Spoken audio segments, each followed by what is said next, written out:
I'm Etta Goldman, and I'm one of the spokespeople for the Association for Vaccine Damaged Children. We really appreciate your presence here today, and we're basically here today to introduce to you the families of vaccine-damaged children and to bring this government and the public our deepest concern about the devastating damage caused by whooping cough vaccine. Our main concern is that other families do not have to suffer what we are going through. For our children, it's too late. They've already sacrificed for the public good and the benefit of society. When we realized that there were so many of us whose children had been affected by the DPT vaccine, we formed our association both to represent our children who cannot speak for themselves and to support each other. We're deeply committed to ensure that all Canadian parents have vaccine information, which we did not have, in order that they can make responsible decisions. It's clear through our work that no matter how immediately a child reacts to the vaccine, it is simply not being acknowledged, and there's no follow-up to determine the degree of damage or long-term effect to the child's health. This across-the-board denial prevents the government and the public from having any true knowledge of the extent of damage and death that the vaccine is causing. How many children is this happening to? Nobody knows for sure. Certainly the government has no idea of the numbers of children that are being affected. On March the 29th, 1986, after the deaths of 4 or 5 children, in France immediately withdrew the use of DPT vaccine pending a full-scale investigation. How much more damage and death must be suffered by our children in Canada before this government takes strong action? Both the government and the medical establishment have a very strong commitment to disease prevention through vaccine programs. Unfortunately, they've lost sight of the fact and are unwilling to acknowledge that now the risks of the vaccine by far exceed any risk of the disease of whooping cough. It's extremely painful to bring our children before the media, but we feel so strongly that Canadians must know this is happening. Our presence here today is not an act of sensationalism, but an honest plea that the truth be unveiled, that the truth of what has happened to our children be removed from the obscurity of statistical manipulation. It is not fear we are trying to create, but knowledge and awareness. As parents of vaccine-damaged children, we know that the pertussis vaccine is unsafe. We are asking for a full-scale investigation into the tragedy of vaccine damage and death in this country, and the immediate suspension of the use of the vaccine, or at the very least, a delay of vaccine schedules until 6 months of age. I would like to thank those members of the press and the communications media who have in the past had the courage to tell our story, which has enabled us to find each other so that we can continue to work together to protect other children and other families from this tragedy. And I would like to begin this press conference by the introduction of the Rothwell family. This is Donna and Colin Rothwell and their little boy, Patrick. And the Rothwells would like to make a statement as well. And I will then introduce the other families here who will say a few words. So, Colin and Donna, please come up.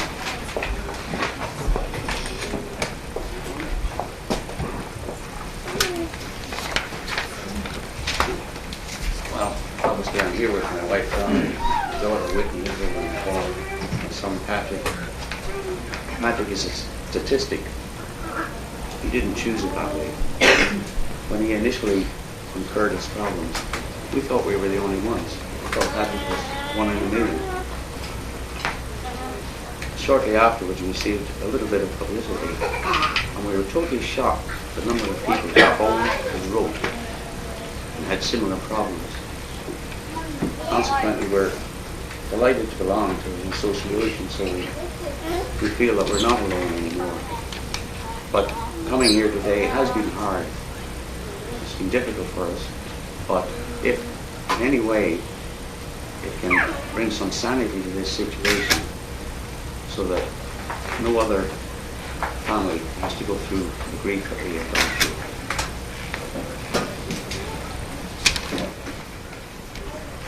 Thank you very much, Colin. I'd like to introduce the Ed Titu family. This is Ed and Lois Titu and their little daughter Melanie.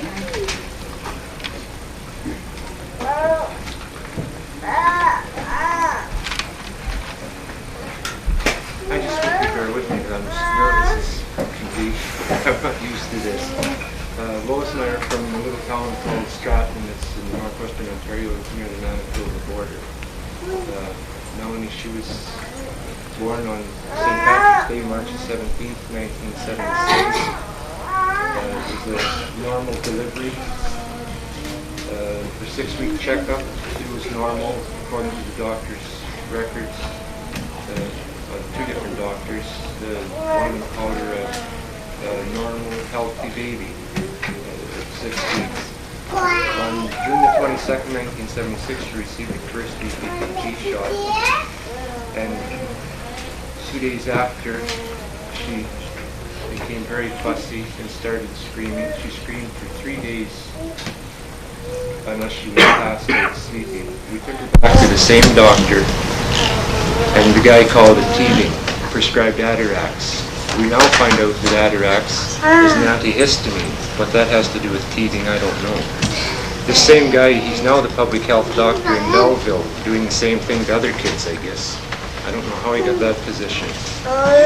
On July the 22nd, she received her second DPT shot, and that day the clinic in Nemo was closed, so we took her to a doctor in Rainy River. Lois's sister went with her that time, and Melanie was just stiff. Screamed all the time in the doctor's office even. It was the same prolonged screaming. And that doctor again called it teething. Lois has often said that she wished that children were born with their teeth, because there's so many things blamed on that. I'd like to just sort of impress on people that how we were unaware, we were never warned at all of the possibilities that vaccines could cause a problem. We weren't unaware or aware of it all the time until last year when 2020 aired that show and the Journal aired the show, and we started digging into the records. Lois, we were lucky, she'd kept real close records in the baby book, and they'd even written on the calendar things that had happened. So we found out that way. It wasn't that we were ever informed by any physician at that time that it could have been. It seemed like everywhere we went, to Winnipeg, Toronto, here with Melanie, that they didn't know what the problem was. But the one question they always asked us, is she fully vaccinated? We thought that they were trying to find out if we were good parents or not. Gotta excuse me a little bit here. I've got so much to say, and I know I can't say it all. And I'd like to just in our area also. Like I said, it's very lightly populated. In all the little towns and villages in the area, the population wouldn't be over 20,000. In 1 year, within a few months of Melanie, we know of at least 8 kids with cerebral palsy alone. That's not counting the ones with chronic ear infections. In one town near us, in one class alone, there's 8 children. 8 children in one class with tubes in their ears. Ever since we took Melanie to be diagnosed at a year old, we asked us in Winnipeg, of course, concerned as what could have caused it. They didn't know. We told them about all of the children in the area. We thought maybe it was the mill or something. There was something had to be in common with all of them. But we never did get an investigation or any answers to it. About 3 years ago, I think it was, I read in Reader's Digest that vaccines could possibly cause problems. And when we had Melanie at the Crippled Children's Centre here in Toronto 2 years ago, I mentioned that to a doctor there. He said, "Oh no, it's never been a problem in North America." He said it was in Great Britain years ago, but that was the old-style vaccine. And I've found out since that it has been a problem in North America, and he did nothing but lie to me. He had to have known in his position that it has been a problem in North America. And why wasn't he interested in looking into it?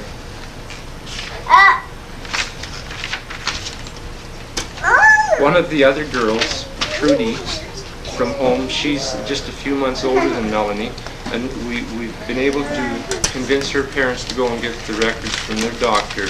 And in her records, after her first shot, they quit giving them to her. She had problems, respiratory problems, infections, ear infections. It's marked right in her records, adverse restart.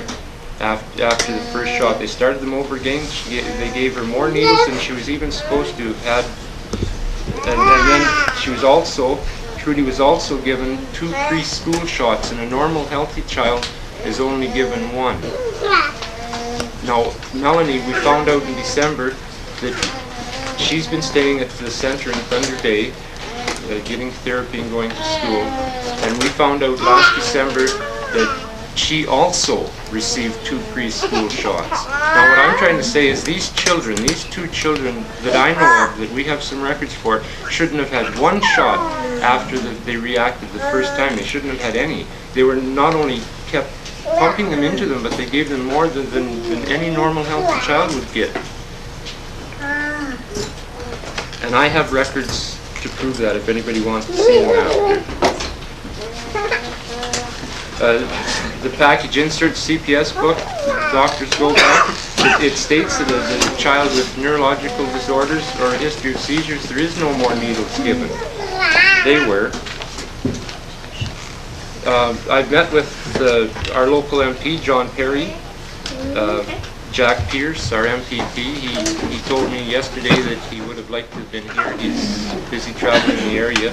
He said if I would have been there, I'd have joined you. I also met with Jay Kemp, the Federal Minister of Health, for a couple of hours in March. Mr. Perry, he wrote up a letter and he wrote to Dr. Friesen, our public health doctor, requesting an investigation. Friesen's reply to him was that the population was too small in the area to do an investigation, if you can believe that. I don't know what the population has to do with whether there's 8 children damaged.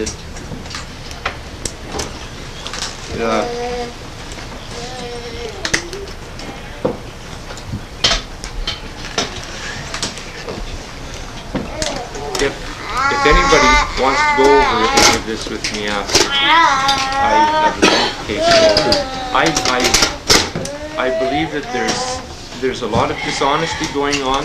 The public health people believe that vaccines are a good thing, and the last thing they want out is if there's problems with it, so they try and cover it up. And in that way, we're not getting the true statistics at all. And if it's true in our area, what's happening, and that I know of, and if that's the same in the rest of the country, what are the statistics? Thanks very much, Ed. I'd like to introduce the Cornicus family next. Katie and her husband Henry and their little daughter Maureen.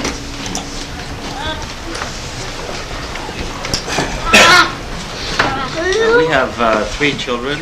Maureen is our second. Because the Ventresses, who are sitting over there, spoke up more than a year ago, we only have 1 child that's brain damaged. Otherwise, the chances are pretty high that we would have 2 children with brain damage. And this is why we're here, to tell other parents the possible dangers of pertussis vaccine. Our first child had the DPT shot and screened for 13 hours. Naturally, we were concerned. We asked the doctor, and he said, it's normal. Don't worry about it. It happens to everyone. So our second child, Maureen, she didn't have the 13 hours of screaming, but she had a progressive deterioration in her physical and her mental abilities. Maureen can't crawl. She can only lay down. She obviously is a happy girl. She's at about a 6-month level, and she can't really speak. She does communicate her wants and needs by crying, and we consider ourselves fortunate. There are many other children in this room that are brain damaged and physically handicapped far beyond Maureen's condition. I could go into great length discussing the situation before Maureen was born and the circumstances around her birth, and our situation is no different from anybody else's. It was in that same respect normal. She had normal progression, the same as Mr. Titu said. The child reached certain milestones, went to the doctor, received the shot. There was no consultation, there was no advice, there was no scenario of the parent sitting down with the doctor where the doctor should say, by the way, Mrs. Corticus, I feel that I should tell you that there are certain adverse effects to this vaccine. That did not occur. We didn't even have the back of the package read to us. In all honesty, I'm no different than any other woman in this country. I never thought this would happen to us. 5 years ago, I didn't know the meaning of the word pertussis reaction or any concern to any vaccine-related problems. My husband and I feel that we owe it to this child and to the rest of our family and to the rest of all the other families in Canada that either have kids now or are contemplating having children to take a good, long, hard look at the vaccine, the pros and the cons, and to have the medical profession do a second assessment of the situation and to get Canadians to take a look at the damage that is occurring to our kids. If you talk to any doctor, they'll admit that pertussis isn't the perfect vaccine. The kids in this room, the children in this room and their parents indicate how imperfect it really is. Our particular family situation is not normal. Our other two normal children will never know the meaning of a normal, and I'm going to continue to use that word, family relationship. They will never know what it is to have a true reciprocal love of a sister. We've got a 5-year-old that has had to counsel kids in his junior kindergarten class over the meaning of the word handicap. And when asked in school as to a brief discussion of what he was at the beginning of the year, tell me a little bit about yourself, he spent the whole time he had talking about his family and about his special sister at home.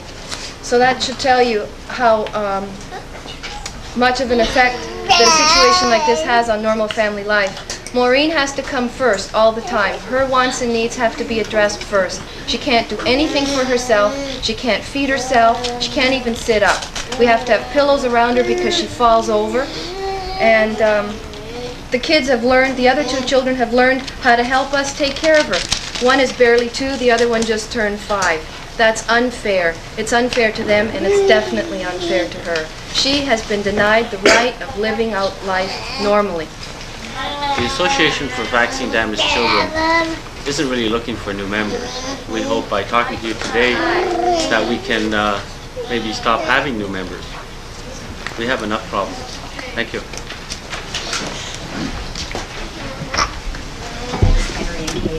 I'd like to introduce Nancy Howes next. Please come up, Nancy.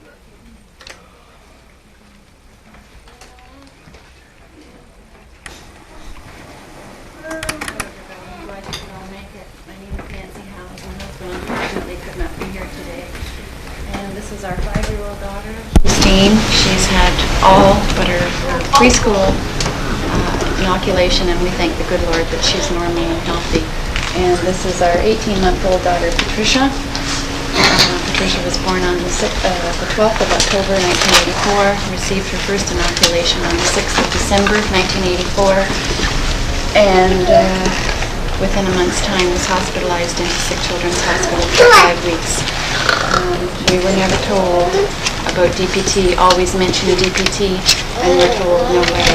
She was re-hospitalized in May in Sick Kids again for another 5 weeks. And we again said, could this be DPT? No, definitely not. And when we were bringing her home, we said, could you just tell us, we thought, could we approach the situation without mentioning DPT?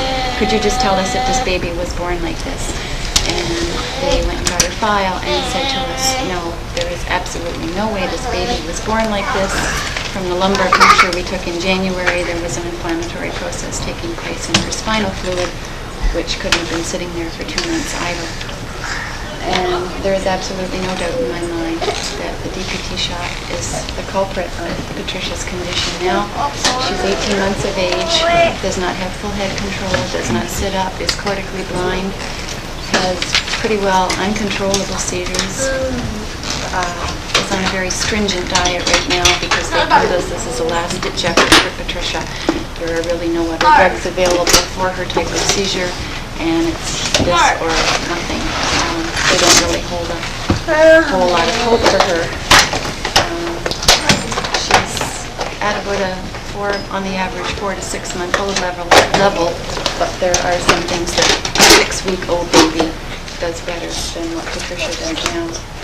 And we just, we hope like crazy that by approaching the public today, that we can help other kids. Again, we could all go on and on about our situations and what kind of a life we live at home. And again, with Katie, our lives will never be normal again. Christine has suffered so much trauma over the past 18 months with the hospitalization of her baby sister, and the baby sister that we had her so psyched up for.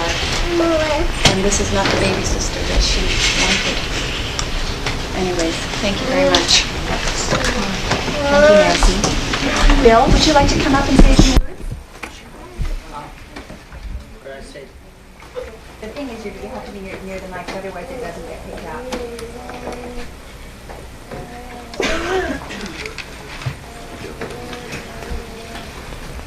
I want to apologize for my throat.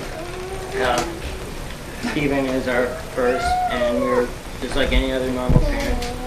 Checkups, doing all the progressing just like any other normal child.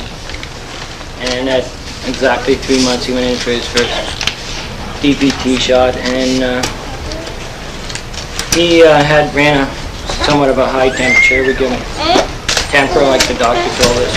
He slept for somewhat longer than normal ever slept before, and then within the 18 days he gradually deteriorated and in convulsions. We took him to the hospital, and they rushed him through to sick kids and said that it was he was a mystery child. They couldn't really find out why he went into seizures, convulsions, and so forth. And as we questioned our doctor, our pediatrician at home, about the needle coming up to the second shot, we watched a Phil Donahue show in July of '84 or '82, and she said, no, Canada is altogether different than the States. He had uncontrollable convulsions. We ended up seeking help into the States, and we took his baby book, and within pretty well 18 to 5 days after 3 of the needles, he was in the hospital for convulsions. And now the seizures are somewhat controlled. But he's at the stage of maybe 3 to 5 months old child. We have a second child, and she has got 2 of her vaccinations. We had the pertussis part taken out, and she's doing quite well. But it's more of a vaccine roulette. You take your chances.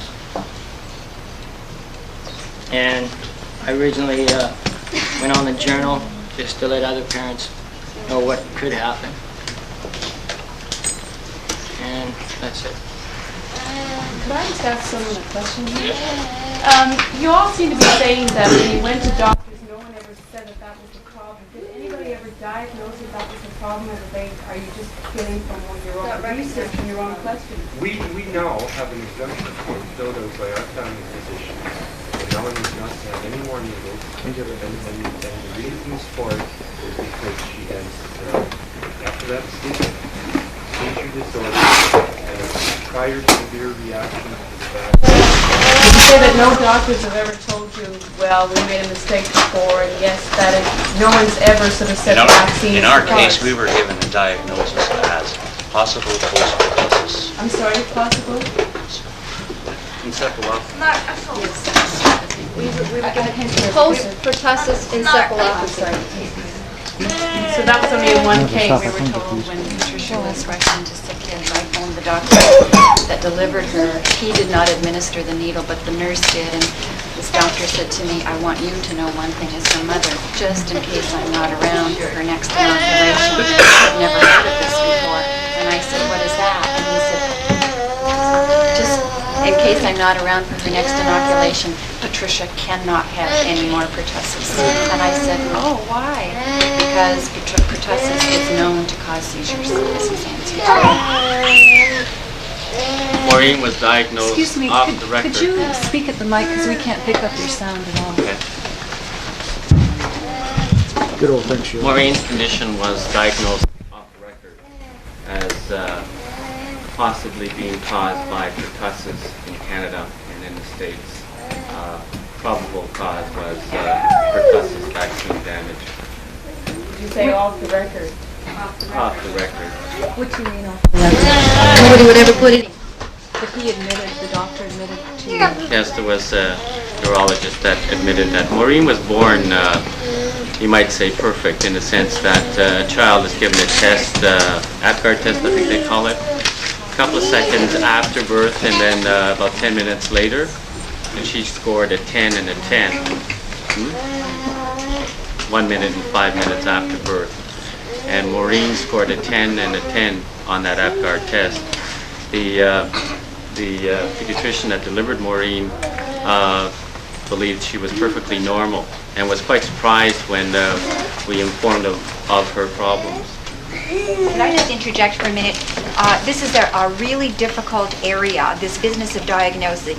There are no diagnostic tools at this time to diagnose pertussis damage. Everybody has to go on the circumstantial evidence. You have a child that is perfectly healthy, the child is given a shot, the child then goes into a seizure reaction or a collapse, and then you see the progression and deterioration of health thereafter. And what you see here today is many children who had seizures and collapse and were continuously revaccinated so that they ended up in a state of disability that you're witnessing today. This need not have happened. We do have a couple of parents who have not spoken yet, who do have letters of acknowledgement that their children are vaccine damaged. I'd like to introduce Mrs. Ouimet from Sarnia.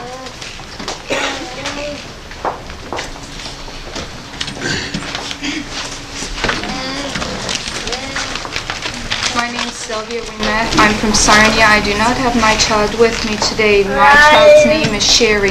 Sherry was born absolutely normal. She had her first DPT shot when she was 2 months old. She had her second one when she was 4 months old, as to which time she went into a very, very difficult seizure that they had to take her out of with Valium. It, I believe, went on just over an hour. We rushed her there. That night my doctor said to me, well, hopefully this is a one-shot deal. The one-shot deal went into numerous hospital visits, going from Sarnia to London or Memorial Hospital to Sick Kids here in Toronto. 2 years later, my own doctor came to me and he says, Mrs. Ouimet, I don't know why things like this have to happen, but I would like to inform you that over in Europe, in cases like this where a child is damaged through the vaccination, that the families are compensated because the government realizes that 1 out of so many children have to suffer. They have to suffer so that the rest of them can be healthy. He sent me to a lawyer. He says, Mrs. Ouimet, I feel that you have a case where you should be compensated. He says, I don't know how we're going to do it, how we're going to do about it, whether you ought to sue me, the drug company, or which. At which time I've been pursuing it, and the more I have, the more I've been finding out what a terrible, terrible hazard that pertussis vaccination is, how unclean it is. Again, I've watched the 2020 program. I've read books on it. I just found out about this committee approximately a week and a half ago. My own lawyer said, get in touch with this Etta Goldman. Apparently, there's some committee outside of that. I thought I was the only one, and like everybody else has said, 1 in a million who had a problem child. And I just thought I better come up here and tell that story because it's my own doctor that has admitted to me it's definitely the pertussis, secondary to the inoculation. Thank you very much, Sylvia. We also have Mrs. Wakefield who'd like to make a statement, and she is here with her daughter, and she has also a diagnosis of vaccine damage.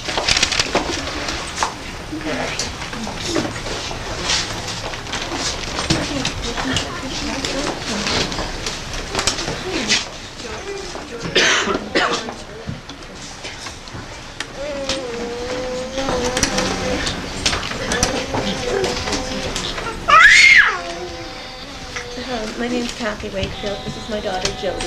Jody's 13 years old. She was born October 27th, 1972. She was born quite normal. She weighed 9 pounds 6 ounces, so she's quite a healthy baby. Jody received her first needle. She had a normal high fever, nothing really too much.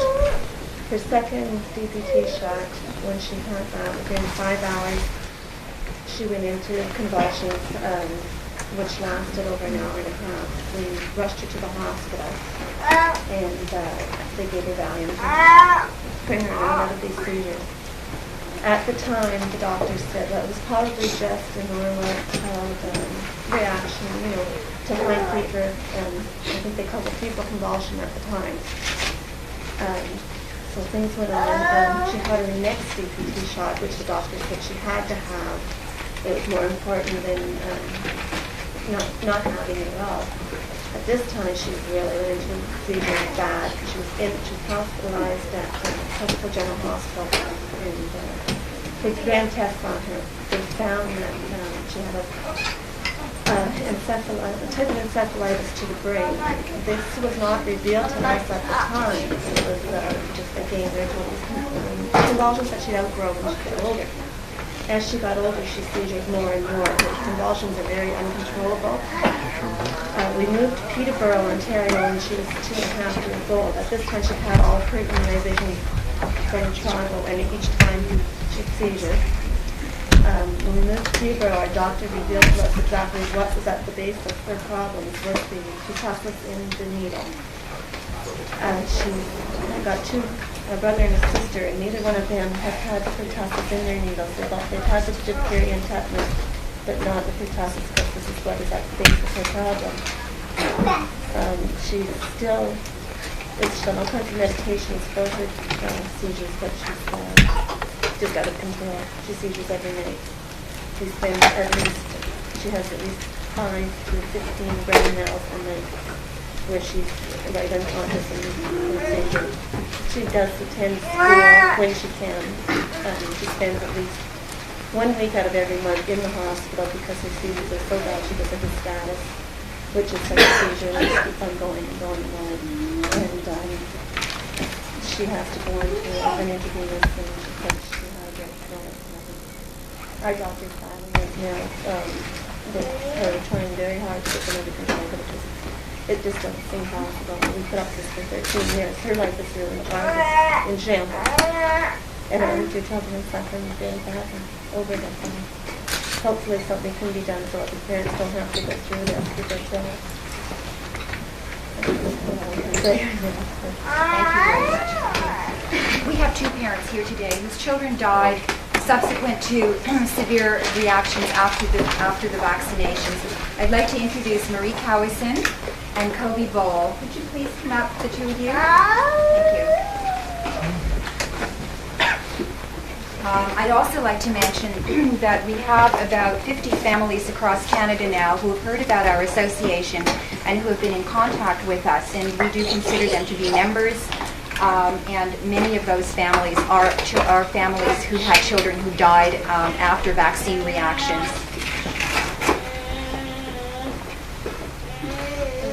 My name is Lynn Cowison. My daughter Ruby died 3 years ago, not long after her shot.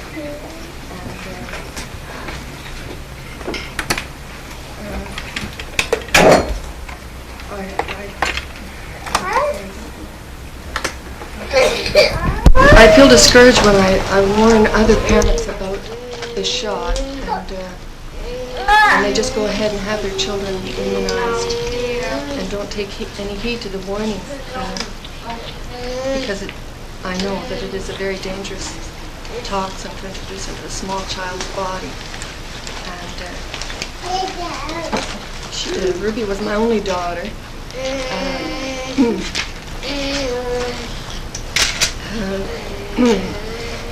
It's unfortunate in that I don't have to live like these people here and try and cope with the stress and the suffering of their child. But nevertheless, I did watch my baby's life drain out of her as a result of the shot. And that is still painful today. My name is Kobe Ball. I had a son, and he was born in '67. He died in '74.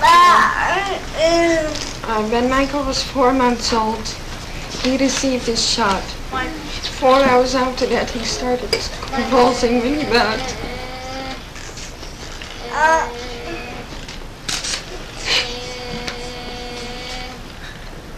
It was continually going to the hospital. What I really don't understand about all this is that 17 years ago, the hospital sick children, the neurologist said to me, yes, Mrs. Bolt, I know this happens. 1 in 500 children are permanently damaged. Here we are, 17 years later. And where are we? They're still given the shots. Children still get damaged. They still die. And what is being done? That's all I'm asking. What is anybody going to do about this? Thank you. I'd like to encourage other parents who have children who have died from SIDS death or peculiar, unexplained causes to really consider their vaccination. The vaccination is a probable cause because there's no follow-up being done on these SIDS deaths. And the likelihood is very high that the real cause is the pertussis vaccine.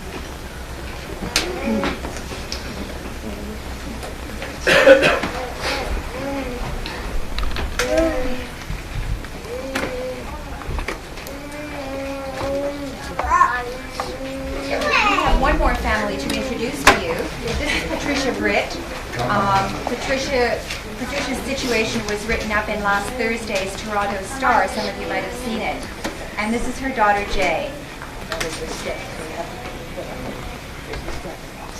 Excuse me, could you just repeat the names of the other two mothers? I couldn't hear you. Yeah. First and last name.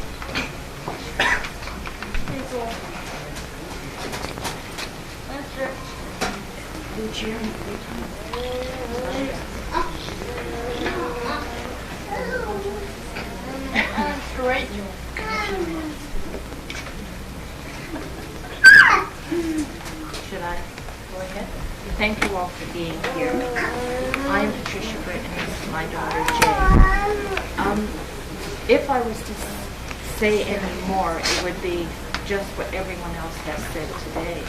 Except my daughter was diagnosed with a sudden infant death, but revived. She was 3.5 months old when she received her first needle. 4 days later, she went into what doctors call sudden infant death. And that is all the diagnosis I've ever received from any doctor. And she is retarded, blind, and unable to walk without help. I don't know what else, if anyone else wants to ask me questions. Maybe that's what we should do. This has been a fairly long press conference, and I'm sure everybody has many other appointments. So perhaps we should just open it up to question and answer period. Some of you might want to direct questions to some of the specific parents here. I think we should just wing it and see, who can stay. And we're going to be here for a little while. We'd like in a few minutes to go back outside and to continue our demonstration in front of the legislature. So you're free to certainly come out and talk to any of us, and perhaps we'll just be in here for another 5 minutes or so, and then we'll move outside. Could you give us a brief description of what the status is regarding all the families with regard to lawsuits? Okay, I think that maybe the Rockwells could speak to that because they have been in litigation longer than any other family. Could you say a few words But is about... every family in litigation? Oh, I see. I don't know that every family is. Show of hands. Show of hands? Everybody doing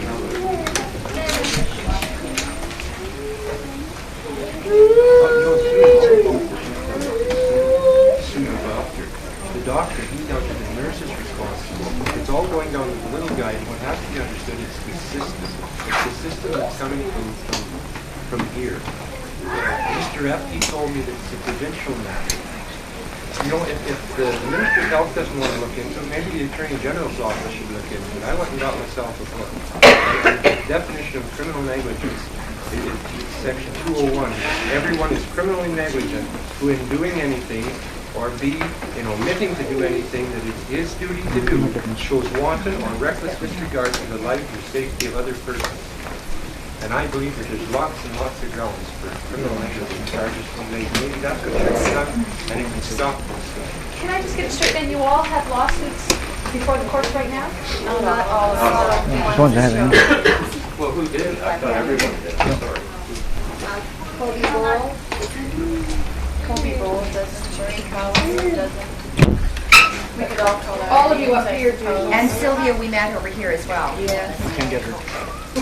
Can I ask you, for those of you who have friends now, and you say you want to inform the public about this, has there been any more information given to parents about this now as a result of the protest that you brought forward to public health officials and to doctors? Are you aware that any of your friends or family are being told more about their doctors about this? Since we started at home, since when we started at home, our public health nurse, which I have a lot more respect for than our public health doctor, she came to our house for quite a few hours and went over Melanie's records, and she took the time to watch the show Vaccine Roulette in 2020. She went to Kenora to a conference that 42 health nurses were at, and she took all afternoon, presented the vaccine case to them, showed them the shows, and she said that since we went public with it last year, she has had 5 serious reactions and she will not be able to discuss it to you anymore. And one of the other health nurses the other way from us has had 1, which is 6 more than it would have been a year and a half ago. But are you saying that no one, there's no sort of official policy of nurses or doctors telling families or anything? No warning policy at all? So anything that's being done is done with that, ad hoc or on the web. That's right.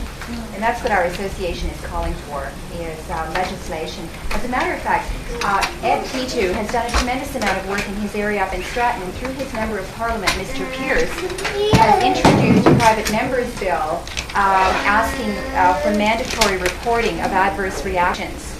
The bill itself, in terms of any other information other than what's listed here, seems to be very simplistic. And I think, certainly one of the demands of our association is that we be involved in any legislative process that is going to undertake to try to correct the gap that seems to exist in the healthcare system in terms of mandatory reporting, recognition of adverse reactions, all of that. And of course, that's all outlined in the briefing paper that you've all received. But it's a good start. I mean, it is at least showing that somebody is concerned about the issue and something is being done. So Bill 52 has had its second reading. Is that right, Ed? But now there seems to be some stalling with the health committee. The what? Jack was on the health committee, Jack Pierce, when he presented this bill. And this is what's going on. Is everybody's so afraid of their jobs or whatever that they won't stand and do anything about it. Jack came down here and presented that. It had 2 readings and had lots of good comments. He was on the health committee right after he presented this, and you can check into this. He was pulled off the health committee and he's now in forestry. So at this time, our association, the families of vaccine-damaged children, have absolutely no representation into the process that is happening in terms of Bill 52, and we want representation What in that reaction have you process. gotten actually from the health ministry, which is in charge of all the public health issues across the province? What have they told you? The head guy in the country knows much. We haven't been told anything. So, yeah, has the association given us a letter other than the letter that you gave us today? No, that is, unless the people, I think, have written individually. You must understand that this is a very newly formed association, and, the past time we have tried to organize to figure out exactly how are we going to come to the public with this issue. So, Could I ask a question about compensation, and I need someone to go to the mic because we can't pick it up? Anyone? What about compensation? I understand that Quebec has a compensation fund for some parents for toughest damaged children. Is that something, is that the only way that you can be helped now, is through some sort of Certainly a big step in the right direction. Absolutely not. Follow the recourse to the courts. Yeah. In Britain there is a compensation. So is that what you parents want for your children then? It's not our prime concern, but it is one of our concerns, yes. I just like to ask, in terms of warning other parents, I'm not clear sort of medically from what your research is and everything, whether the problem was with giving the vaccine at all, whether repeated administrations of the vaccine after your children had reactions. Was that what the problem was, as opposed to the first time, or would you tell parents not to even consider it option for their children? I think that the public health people should be honest with the parents. Dr. Gold and that Paulette from down here somewhere on Tom Charrington show, and Paulette sat there with a smirk on his face, and he said, well, there is one alternative, he said. People can come to the public health units, and we'll tell them, we'll inform them. If the same thing is going on down here that I find going on at home, they're not going to find honest answers at the health unit. But was it severity of your children's condition because they kept getting Yes. No, not necessarily. It can happen at any time. It can happen after the first shot, the second shot, the third shot, the fourth shot, you name it. And you run the same risk every time you get the shot. And the child gets 4 shots before the child is 2 years old. So that's 4 chances at those numbers that are always quoted of having the damage occur. It could happen the first time out, or it can happen after 2 years of enjoying a totally normally healthy child and then bang. So you would like parents to be warned of the risk of the disease versus the risk from the vaccination, and let them judge then whether they want to. Yes, that is one of a number of steps in the right direction. Are you saying that the risks are greater from the vaccine than they would be from whooping Well, cough? I'm not a medical person. I have no medical training. Look I at my can't say son. that. I think, if I had the choice, I think I'd rather see him fight off about whooping cough than wind up the way he is. At the very least, we don't know what the risks are here. They sure aren't what Gold and them guys are telling us. So when it does happen, they refuse to admit it's happening. Even if they would say to a parent before that the vaccines were necessary, I'm not going to get into all of that, but tell them if your child reacts, come back. Let us know. Any time, if Melanie's shots would have been stopped, it wouldn't have been near the damage. We had 2 brain scans done on her, and at 3 years old and 2 years ago, and she's got more damage now than she had then. And brain. There are many books on the market today, such as Don't Get Stuck, The Poison Needle, which indicate that the risks of taking the inoculation are greater than not taking them. My wife and I run a health organization called the Canadian Natural Hygiene Society, and this is based on the total approach to healthful living. You need never get sick. It's based on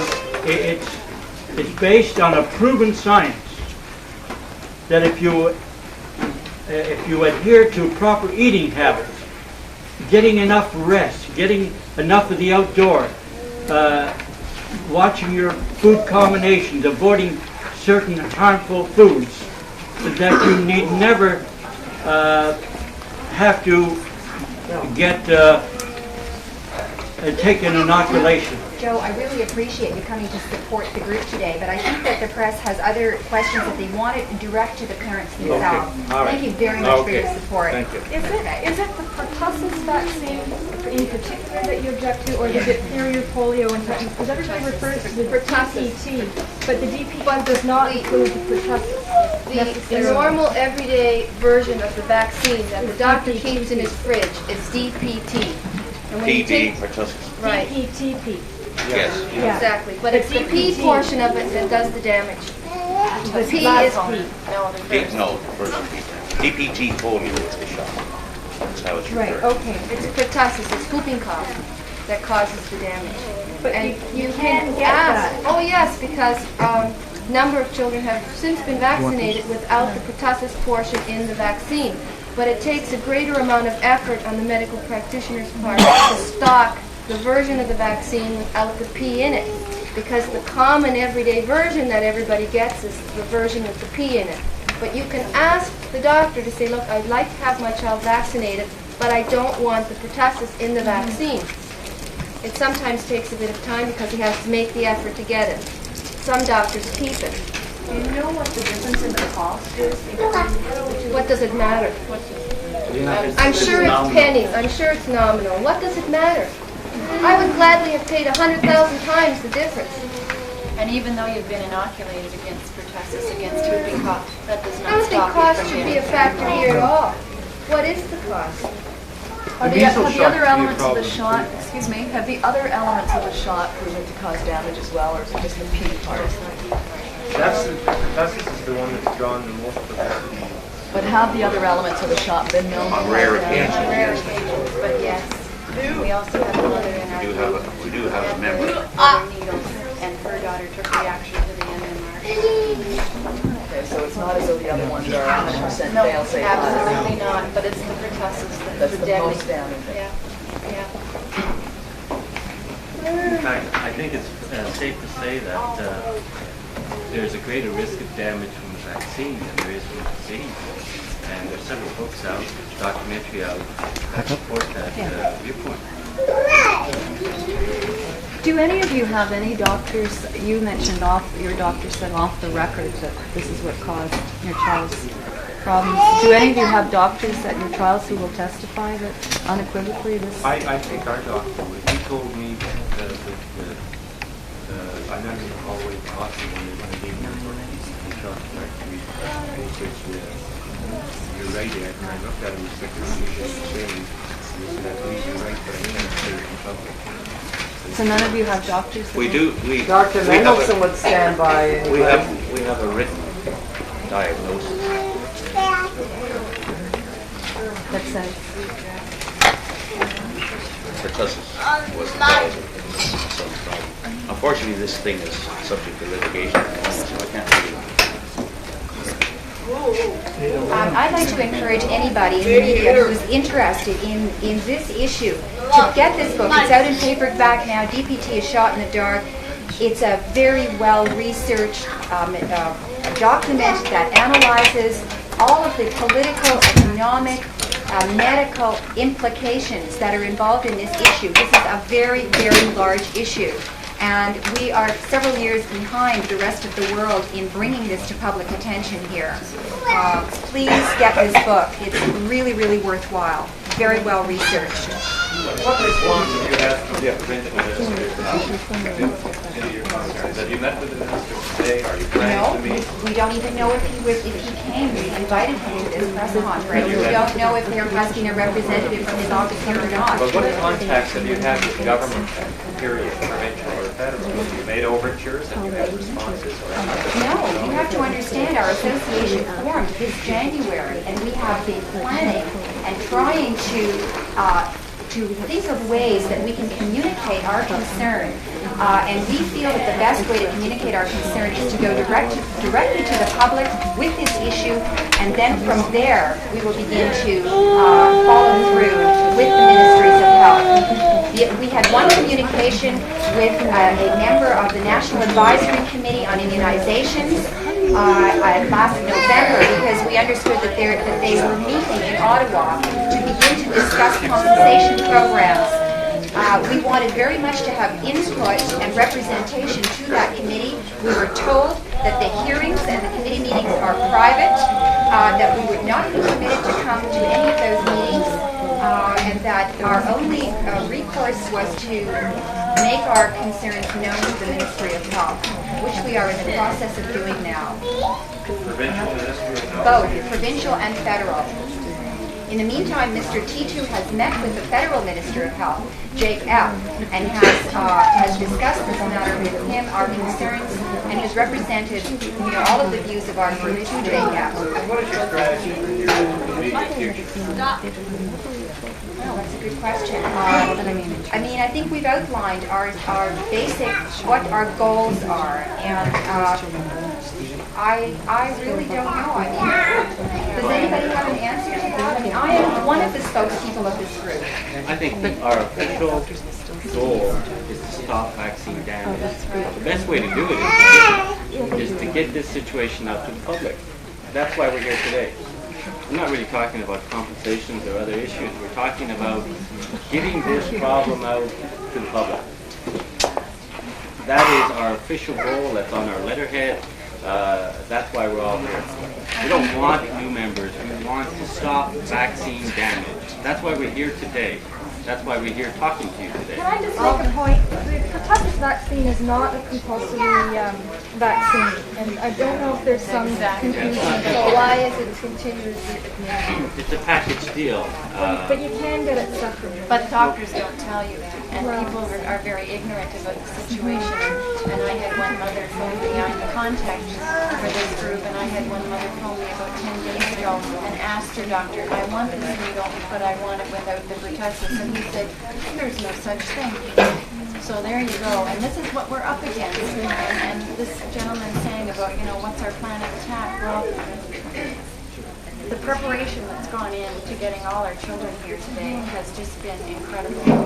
You people nod your heads yes, but you have no idea what we've all been through this morning trying to get these children in their whatevers to get them here.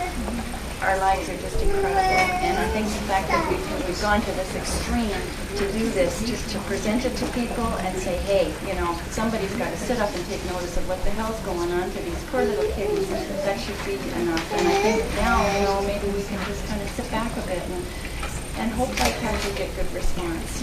Because no amount of money, no compensation act that's ever put in place, whether it's a multi-billion-dollar suit, will ever get our children's health back. And that's all we want. We don't want any more vaccine damaged kids.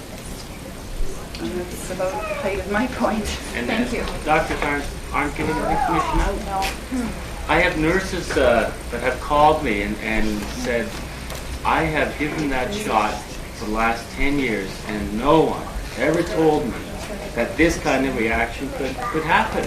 Now, that's a member of the medical profession is phoning up myself and stating that kind of thing, but that's wrong. We get people calling us the night before the shot saying, should I give it to my child?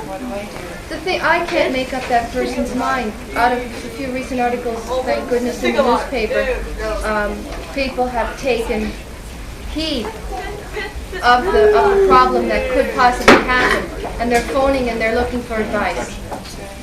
And the doctor that inoculated Christine is not the doctor that inoculated Patricia.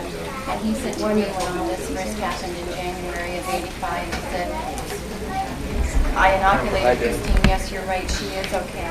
But Nancy, I'll tell you the truth, knowing what I know about the DPT shot, every time I administer it to a child, I shudder because I know what I'm happening. I'll tell you what else we get. We get somebody on the telephone that says, but tomorrow is the day. And you're like, well, what do you mean? Well, tomorrow's the day that I have to take her for her shot. Nobody has to do anything. Just because the clock ticks over and it's that magic day that somebody has set in time doesn't mean you have to take your child down, and you don't have to do anything.